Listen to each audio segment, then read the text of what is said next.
there's a few things I'd say before I answer the question. The first is I've lived in this country since 1995. I'm proud to be British. I've also been proud to be Russian. Russia is a country that's produced some of the greatest works of literature, music, all sorts of things of that nature. But I'm afraid, as I sit here tonight, I feel nothing but shame for my country and for what it's doing. It's a very difficult moment for many people. I have family in Ukraine who are now being bombarded, who are fleeing for their lives. And when I speak to them, one of the things they say to me is how grateful they are to people in Britain for everything that you're doing and for the moral support that your country is providing. So thank you on behalf of everybody there. As for the serious business of what we're talking about, I'm afraid everyone on the panel is refusing to give you an honest answer, because the truth is there's nothing we can do. NATO cannot get involved in this because that would start World War III, which would lead to the annihilation of all of us. NATO cannot provide any more support than what we're already doing. Of course, we can keep supplying ammunition and weapons and so on, which we will do, I'm sure. But this is, I'm afraid, a fight the Ukrainians have to win. The only way this conflict ends is at the negotiating table. The only way for us to get to the negotiating table is for Ukrainians to put up a fight that is strong enough that Putin wants to come to the negotiating table. And at that point, there are ways to make sure that everybody wins at that negotiation, because, and this is what I've been warning people in the West about, while of course I understand the rhetoric about Vladimir Putin and Russia, we don't want to back him into a corner, because this is existential at this point for him. He knows there's no way back. There's no way back into the international community. There's no way back for Russia to be welcomed. And if that is the case, we're leading him into a very potentially dark path. So we've got to be careful. At the end of the day, this will end in a negotiation. I know that's unpleasant for people to hear, and I'm not talking about appeasement of any kind. We have to make it clear what the consequences will be if he goes any further. But I'm afraid at this point, we can provide support to Ukraine, but they are going to have to win this fight themselves. And this idea, Konstantin, that it's a false hope. It's not going to happen. Is it a false hope in your view? No, completely false hope. It's not going to happen. He has complete control over the country. He's been in power since 1999. I often tell people, you've got to understand, Vladimir Putin, when he first came to power, we were worried about the millennium bug. So he's had plenty of time to get the country under his control. None of that is going to happen. We have to deal with the real politic of this, and the real politic of this is Ukrainians are going to have to put up a fight. They're going to have to get to the negotiating table, and then at that point, they're going to have to give away things they don't care about, which is Crimea and the two eastern regions. Nobody in Ukraine expects to get those back anyway. And we in the West are going to have to put not promises, but actual things in place that are going to ensure Ukraine's long-term security, so that country cannot be invaded again, more pieces cannot be bitten off it, and that may, in the end, involve some kind of peacekeeping force on that border, I'm afraid. Okay, there's a lot of... To send a message to the people in Russia that blah, blah, blah. People in Russia don't watch BBC Question Time, I'm afraid. They watch Russian national television. That's how most Russians get their news. They're going to be continuing to get fed state propaganda, as they have been for the last few weeks. I've been monitoring it. I'm afraid what the people in Russia are being told is that there's a genocide being committed in Ukraine, that NATO is about to invade, that NATO is getting ready to position missiles to strike against the heart of Russia. And no message we send here is going to change that. This is about the situation on the ground in Ukraine that has to be dealt with. It's nothing to do with what we say here on this panel. And so do you think in terms of... You know, Konstantin calls it like he sees it, folks. And you could see that his voice was on the verge of cracking. I thought he was going to get quite emotional there when he was speaking in that first piece about that he's got family in both, you know, the Ukraine and in Russia. And when he's speaking to his family members, I can't even imagine calling a family member somewhere halfway across the world and being told by them that, you know, there's bombings that are occurring and destruction and, you know, just the complete, you know, you have no idea what's going to happen next. That feeling of just, you know, foreboding, feeling of not knowing, you know, the uncertainty. And when he's talking about how ashamed he is of, you know, what, you know, the country that he was born in, you know, has done, and what Putin has done to try to amass power and whatever. And for whatever reason, you know, that was. And this is just that geopolitical fight that occurs, you know, with it, you know, with nations.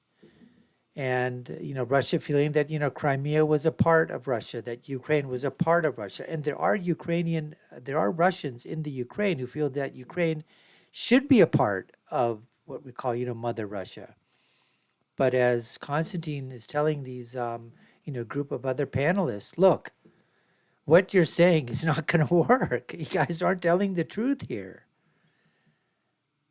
There's no winners or losers in this. No one's going to, Russia has not been able to topple the Ukrainian people. And as you said, we can give them the arms, we can give them the ammunition, we can give them, military guidance or whatever. But this is a fight that the Ukrainians are going to have to win on their own. And as far as I'm concerned, as far as any more money given from the United States of America, as far as if that was up to me, we're done. We're absolutely done. We've given you billions upon hundreds of billions of dollars. Nearly $1 trillion. By the time this ends, it's probably going to top $1 trillion. We can't afford to give you any more money. Because we give you money, and then what do you do with that money? And now we're finding out that what? Some of the people within the Ukrainian government have, shocker! Shocker! They stole some money, they embezzled some money, they took some money. They put it in the trough there, grabbed a few, Benjamins for themselves. A few million Benjamins here and there. What's the matter when you get billions of dollars? And Zelensky, come on, how many Benjamins do you think that he stuffed into his shorts? But what Konstantin is saying here is that this is going to have to end at the negotiating table and give Putin, a way out to save some face. To say that, give away some things that they felt, like you said, Crimea, some of the eastern regions, absolutely. But in return, there has got to be there's got to be policies put in place, and not just policies, but actual fortifications of the Ukrainian border, whatever that entails, so that there is never another incursion, so no other president or prime minister or any head of state within Europe has to worry about another encroachment of the Russian military, the Russian complex, whether it's Putin or somebody else that comes. We're talking down the line decades, centuries. We need to have something put in place that gives the Ukrainian people a feeling of certainty on their border that they would be able to repel any kind of a Soviet expansion that might occur in the future again. That's got to be part of the negotiating as well. And I hope, better heads prevail. Anyways, that's what we have on tap for you today. You're watching the Dr. Nasir Shaikh Show. I'm your host, Dr. Nasir, where I give you my political prescription from my political perspective of what happens when you have Konstantin Kisin on BBC Question Time answering questions for the crowd and the audience. When all these things collide, let's get back to more of Konstantin Kisin and what he thinks should happen with the Russian-Ukraine war and the response to it. People with big audiences in Russia, actors, comedians, etc., have been doing this. And so there is a generational split. My point was the broader public in Russia, 65 to 70%, support what's happening. And the reason they support what's happening is what they're being told on their television screens. Okay, let me hear. Some of my family members will be in this position.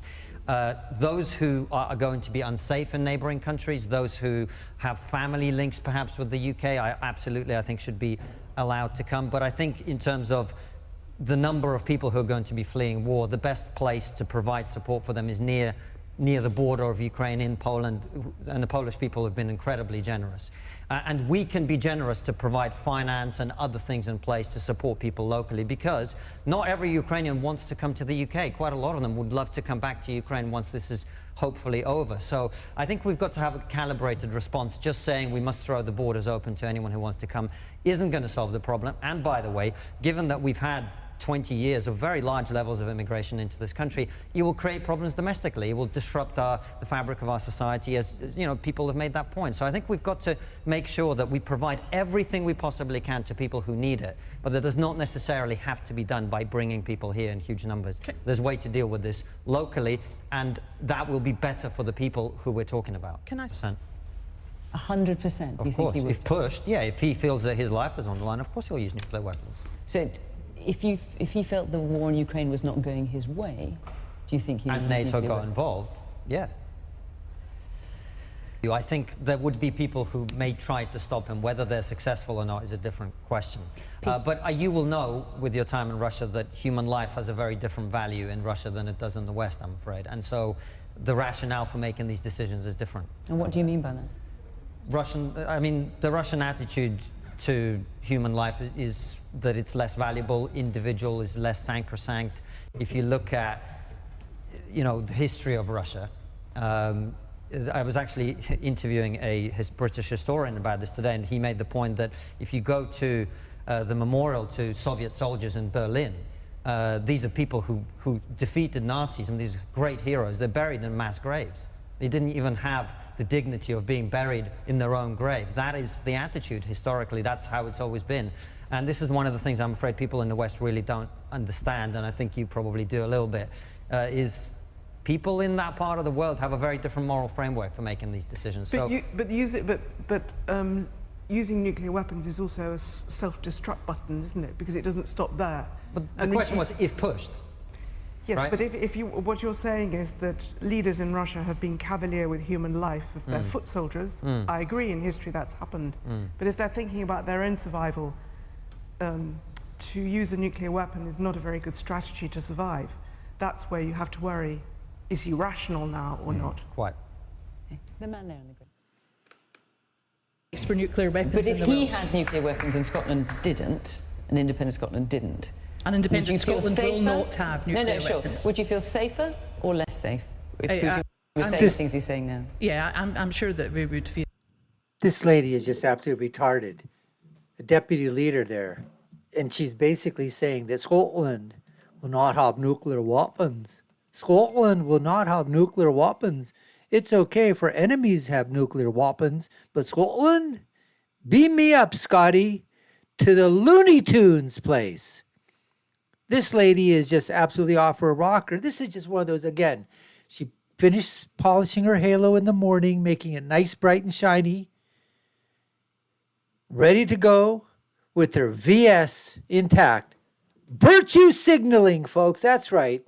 That halo back of her head is so blinding that I need to put my glasses on because I can't see. It's blinding me, folks. Absolutely blinding. At least as safe, because of course he's saying At that least now, as safe. and we do have these nuclear weapons in the UK. It's it's a really serious point actually, and I appreciate people will have different views here, but I think it's a valid question to ask. I do think valid that there question are to ask. people around him who would not be averse to stepping in, but the prospect of any country having weapons of mass destruction is perhaps one that we should reflect on and think again about. Right. Certainly. Look at Scotland, there is Constantine over there thinking, a this significant girl, this is body a Looney of support Tunes. for us not to have nuclear weapons, both within our Parliament in Scotland and in civic society too. And I can only see that feeling growing.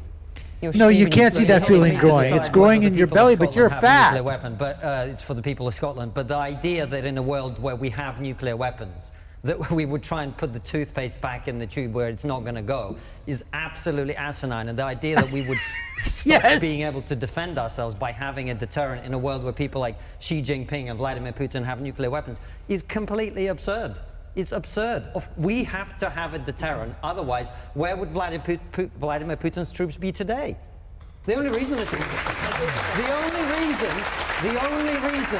they are still in Ukraine and not in Poland is that we have nuclear weapons. It's as simple as that. And there is also simple. There's another point here, and Ukraine is one of the very few countries in the world that gave up its nuclear weapons. Yes.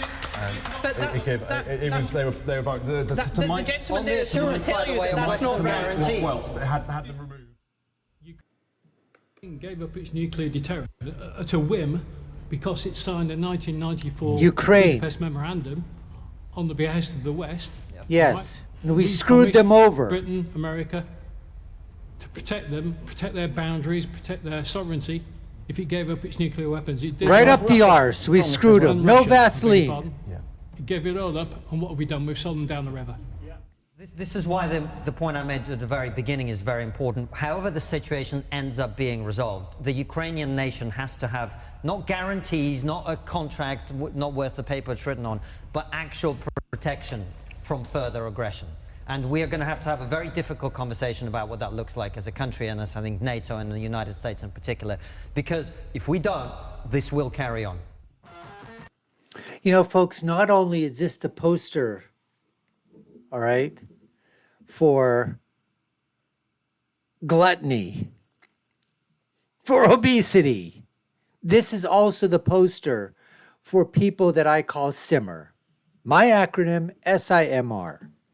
Stupid, idiotic, moronic, retarded. SIMR. And I have been given the power of the Queen to dub them Simmer. Simmer. You are now simmered. This loony, I mean, this, where these people come, how they become virtue signaling. Ew, God.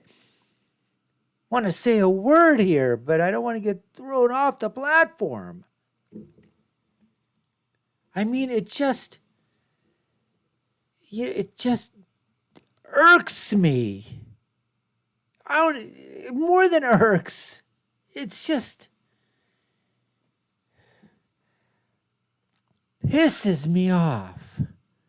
It really, really does. Did you see that facial expression from Kisin? That's exactly, it's like, oh my God, I can't believe that I'm sitting next to a moron. And he basically called her out and she didn't like it. She didn't say anything because she doesn't have the guts to say anything, but she has the guts to say that, oh yeah, we can live in a society. That's everybody get rid of their nuclear weapons. All the good people. Oh, America, get rid of your nuclear weapons. England, get rid of your nuclear weapons. Oh, every single nuclear weapon. If you get rid of them, oh, that'll make everybody so happy. You know, Xi Jinping in China, he'll say no more weapons. The United States has no more nuclear weapons. Britain has no more nuclear weapons. There are no more nuclear weapons. Oh, great. We're just going to stay back and enjoy life.